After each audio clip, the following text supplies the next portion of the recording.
2026년 2월 18일 어제였습니다. 대한민국의 아침은 일론 머스크가 쏘아올린 16개의 태극기로 시작되었습니다. 테슬라의 CEO가 자신의 X 계정에 한국 국기를 도배하고 한글로 채용 공고를 공유했다. 언론들은 일제히 K반도체의 위상이다, 머스크도 반한 한국 인재라며 흥분 섞인 헤드라인을 쏟아내고 있습니다. 여러분도 그렇게 생각하셨습니까? 가슴이 웅장해지셨습니까? 과연 그럴까요? 오늘 저는 여러분이 마시고 있는 그 국뽕이라는 마약이 사실은 우리 경제의 뼈를 녹이는 신호탄일 수 있다는 불편한 진실을 이야기하려 합니다. 냉정하게 뜯어본 이 사건은 단순한 찬사가 아닙니다. 이것은 글로벌 빅테크라는 거대 포식자가 한국 반도체 기업의 가장 소중한 자산인 두뇌를 확보하겠다는 아주 공격적인 선전포고로 읽어야 합니다. 오늘 방송 끝까지 보셔야 합니다. 삼성전자와 SK하이닉스 주주라면 더더욱 말이죠. 그들이 숨기고 있는 진짜 의도가 무엇인지, 그리고 이 거대한 인재 이동의 흐름 속에서 당신의 계좌는 어떻게 지켜야 할지 지금부터 자세히 살펴보겠습니다. 자, 팩트부터 정리합시다. 머스크는 테슬라 코리아의 채용 공고를 리트윗하며 이렇게 말했습니다. 한국에 거주하면서 칩 설계, 제조, AI 소프트웨어 분야에서 일하고 싶다면 테슬라에 합류하라. 단순히 지사를 확장하는 수준이 아닙니다. 여기서 우리가 주목해야 할 단어는 제조와 칩 설계입니다. 테슬라는 자동차 회사입니다. 그런데 왜 굳이 한국에서, 그것도 제조 인력을 콕 집어 찾고 있을까요? 보통 외국계 기업이 한국에 들어올 때는 영업이나 마케팅, 기껏해야 고객 지원 인력을 뽑습니다. 그런데 이번엔 다릅니다. 반도체의 심장부인 설계와 공정을 건드리고 있습니다. 이게 무슨 뜻인지 아십니까? 여러분이 맛집 사장이라고 칩시다. 경쟁 식당 주인이 와서 당신네 음식 참 맛있어 라고 칭찬하더니 다음날 여러분 가게 주방장에게 연봉 2배 줄 테니 우리 가게 와서 그 소스 비법 그대로 만들어라 라고 제안하는 상황입니다. 이걸 보고 우리 주방장이 인정받았네 라고 마냥 기뻐할 수 있을까요? 아니면 가게의 핵심 경쟁력이 흔들릴 수 있다는 위기감을 느껴야 할까요? 지금 언론은 주방장이 인정받았다는 것에만 취해 있습니다. 하지만 제 눈에는 한국 반도체 생태계에 경고등이 켜진 것으로 보입니다. 머스크는 지금 한국이라는 거대한 반도체 사관학교에서 수십 년간 수조 원을 들여 키워낸 베테랑 엔지니어들을 가장 효율적인 비용으로 영입하려는 것입니다. 이것은 단순 채용이 아니라 가장 효율적인 기술 확보 전략입니다. 회사 전체를 인수할 필요도 없습니다. 핵심 두뇌 몇 명만 확보하면 그들이 가진 노하우는 자연스럽게 테슬라의 자산이 되니까요. 그렇다면 우리는 질문해야 합니다. 누가 이득을 보는가? 당연히 테슬라입니다. 하지만 그 이면에는 더 치밀한 계산이 깔려 있습니다. 첫째, 테슬라의 반도체 내재화 야욕의 마지막 퍼즐입니다. 테슬라는 더 이상 단순한 전기차 회사가 아닙니다. 그들은 자율주행과 휴머노이드 로봇을 구동할 자체 AI 칩이 필요합니다. 엔비디아의 H100 칩을 사다 쓰기에는 너무 비싸고 공급도 불안정합니다. 그래서 직접 만들기로 했습니다. 그런데 설계도는 그렸는데 이걸 누가 만듭니까? 미국 엔지니어들? 그들은 소프트웨어에는 강하지만 나노 단위의 하드웨어 공정을 다루는 데는 경험이 부족합니다. 전 세계에서 메모리와 로직 반도체를 수십 년간 미친 듯이 깎아본 경험, 수율을 잡기 위해 밤새와 아인을 돌려본 실전 근육이 붙은 엔지니어는 어디에 있습니까? 대만 TSMC? 거긴 언어 장벽이 높고 이미 인력 시장이 포화 상태입니다. 일본? 과거의 영광에 머물러 있죠. 남은 건 딱 하나, 대한민국입니다. 둘째, 가성비의 역설입니다. 이게 참 뼈아픈 현실입니다만 한국의 S급 엔지니어는 미국 빅테크 입장에서 너무나 쌉니다. 실리콘밸리에서 15년차 엔지니어를 고용하려면 연봉 5, 6억 원은 우습게 깨집니다. 그런데 한국에서는 삼성전자 부장급이라 해도 그 절반 수준이면 모셔올 수 있습니다. 머스크 입장에선 반값 세일 중인 명품 인재를 쓸어 담는 것과 같습니다. 셋째, 삼성과 하이닉스의 노하우를 흡수하는 가장 합법적인 방법입니다. 테슬라는 작년에 삼성전자와 165억 달러 규모의 칩 생산 계약을 맺었습니다. 머스크는 텍사스 테일러 공장 근처에 머물며 생산을 감독하겠다고 했죠. 그런데 왜 따로 사람을 뽑을까요? 삼성을 믿지 못해서? 아닙니다. 삼성에 의존하지 않기 위해서입니다.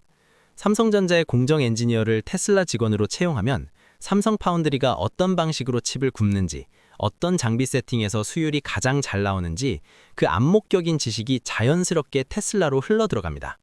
나중에 테슬라가 자체 공장을 짓거나 다른 파운드리에 맡길 때 이 노하우는 천문학적인 가치를 가집니다. 에이, 너무 과대해석 아니냐? 라고 반문하실 분들을 위해 제가 수집한 데이터들을 제시하겠습니다. 숫자는 거짓말을 하지 않습니다. 증거 하나, 채용 공고의 디테일입니다. 테슬라 코리아의 공고 내용을 뜯어보십시오. 그들은 신입 사원을 뽑지 않습니다. 지원 자격 요건에 가장 해결하기 어려웠던 기술적 난제를 해결한 경험을 기술하라고 명시했습니다. 이게 무슨 뜻입니까? 교과서적인 지식이 아니라 현장에서 터진 문제를 몸으로 막아본 백전노장만 오라는 겁니다. 삼성전자나 SK하이닉스에서 최소 10년 이상 구르며 핵심 공정의 문제를 해결해본 키맨들을 타겟팅한 겁니다. 이것은 신입 채용이 아니라 헤드헌팅이며 더 정확히 말하면 경쟁사의 핵심 전력을 핀셋으로 골라내듯 데려가갔다는 겁니다. 증거 둘, 빅테크의 조직적인 서울 공습입니다. 이건 테슬라만의 단독 행동이 아닙니다. 시계열을 늘려보십시오. 2025년 12월 마이크론 임원진이 서울대와 고려대를 찾아가 캠퍼스 리크루팅을 했습니다. 미국 기업이 한국 대학까지 와서? 전례 없는 일입니다. 2026년 1월 엔비디아가 서울대 컴퓨터공학부 게시판에 채용 공고를 냈습니다. 그리고 2월 테슬라가 태극기를 흔들며 참전했습니다. 이 흐름이 보이십니까? 미국 정부의 칩스법 이후 미국 기업들은 공장은 지었지만 그 안을 채울 사람이 없다는 걸 깨달았습니다. 그래서 한국의 두뇌를 미국 반도체 굵기의 동력으로 쓰기 위해 조직적으로 움직이고 있는 겁니다. 증거 셋, 불가능한 수급 방정식입니다. 한국 반도체 산업협회의 데이터를 봅시다. 2031년까지 필요한 국내 반도체 인력은 30만 4천 명입니다. 그런데 현재 대학에서 배출되는 인력은 연간 5천 명 수준에 불과합니다. 협회는 2031년에만 5만 4천 명의 인력 공백이 생길 거라고 경고합니다. 이미 바닥난 우물입니다. 그런데 여기서 머스크가 양동이로 물을 퍼가고 젠슨 황이 펌프로 물을 뽑아갑니다. 남는 건 누굴까요? 네, 죄송하지만 갈 곳 없는 평범한 인력들 뿐입니다. 삼성전자와 SK하이닉스 연구소에는 S급 인재는 사라지고 B급, C급 인력만 남아 과거의 유산을 관리하는 신세가 될 위험이 수치적으로 증명되고 있습니다. 이 사태가 계속된다면 3년 뒤, 5년 뒤 우리 경제는 어떻게 될까요? 저는 두 가지 시나리오를 제시합니다. 하지만 불행히도 첫 번째 시나리오의 가능성을 배제할 수 없습니다. 시나리오 A, K 반도체의 공동화와 하청 기지화 우려입니다. 지금 삼성전자 주가를 보십시오. PBR 2.6배를 넘나들며 15만 전자를 돌파했습니다. 반도체 슈퍼사이클 덕분에 역대급 호황을 누리고 있다며 다들 축배를 들고 있습니다. 하지만 여러분, 냉정해지셔야 합니다. 이건 건물이 튼튼해서가 아니라 지금 날씨가 좋아서 페인트 칠이 잘 말랐기 때문일 수 있습니다. 이미 엔비디아와 마이크론으로의 이직 행렬이 시작되었고 이제는 테슬라와 구글까지 가세해 우리 핵심 인력들을 블랙홀처럼 빨아들이려 하고 있습니다. 지금의 실적은 과거 선배들이 만들어 놓은 기술로 버티는 것이지만 미래의 기술을 만들 사람은 사라지고 있습니다. 결국 알맹이는 다 빠지고 껍데기만 남게 될 수 있습니다. 지금의 PBR 2.6배라는 프리미엄은 기술 주도권을 잃는 순간 신기루처럼 사라질 것입니다. 단순히 미국 빅테크가 던져주는 도면대로 칩을 찍어내는 고급 하청 공장으로 전락한다면 주가는 다시 만년 저평가 국면으로, 아니 그보다 더 처참한 수준으로 회귀할 수 있습니다. 상상하고 싶지 않지만 이것이 가장 경계해야 할 현실적인 미래입니다. 시나리오 B, 위기의식 발동과 대반격입니다. 국내 기업들이 위기감을 느끼고 파격적인 대우를 약속합니다. 연봉 상한선을 없애고 연구 환경을 실리콘밸리 수준으로 개선합니다. 정부는 엔지니어 소득세 감면 등 파격적인 혜택을 줍니다. 그래서 인재 유출을 막고 오히려 해외 인재가 한국으로 들어옵니다. 솔직히 말씀드리죠. 현재 한국의 경직된 노사 문화와 규제 환경에서 이게 가능하다고 보십니까? 저는 회의적입니다. 시청자 여러분, 분노하실 필요 없습니다. 자본은 원래 국적이 없습니다. 머스크를 욕할 것도 없습니다. 그는 자신의 이익을 위해 최선을 다하는 것뿐입니다. 중요한 건 이 상황에서 내 돈을 어떻게 지키고 불릴 것인가입니다. 이 거대한 흐름 속에서 우리가 눈여겨봐야 할 투자 포인트를 정리해드립니다. 첫째, 삼성전자와 SK하이닉스 주주라면 사람이 아닌 장비를 보십시오. 이제 반도체 기업들은 사람이 부족해서라도 공정 자동화에 목숨을 걸 수밖에 없습니다. 사람이 빠져나가면 그 자리를 AI와 로봇이 메워야 합니다. 지금 당장 여러분의 포트폴리오를 점검하십시오. 단순히 반도체 칩을 만드는 회사에 투자하고 있습니까? 아니면 사람 없이도 칩을 만들 수 있게 해주는 회사에 투자하고 있습니까? 반도체 후공정 자동화 장비, 수율 관리 AI 솔루션, 무인 이송 로봇 관련 기업들, 이들이야말로 인재 유출이라는 악재 속에서 피어나는 진짜 수혜주입니다. 인건비가 올라갈수록 이들 기업의 몸값은 천정부지로 솟을 겁니다. 둘째, R&D 비용과 인건비 추이를 감시하십시오. 앞으로 삼성전자와 SK하이닉스의 분기 보고서를 볼 때 단순히 영업이익만 보지 마십시오. 연구개발비와 급여 총액이 어떻게 변하는지 현미경처럼 들여다보십시오.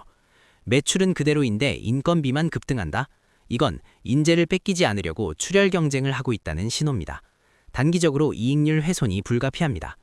반대로 R&D 비용이 줄어든다? 이건 미래를 포기했다는 뜻일 수 있습니다. 두 가지 시그널 모두 주의 깊게 관찰해야 할 타이밍입니다. 셋째, 국뽕 뉴스를 해독하십시오.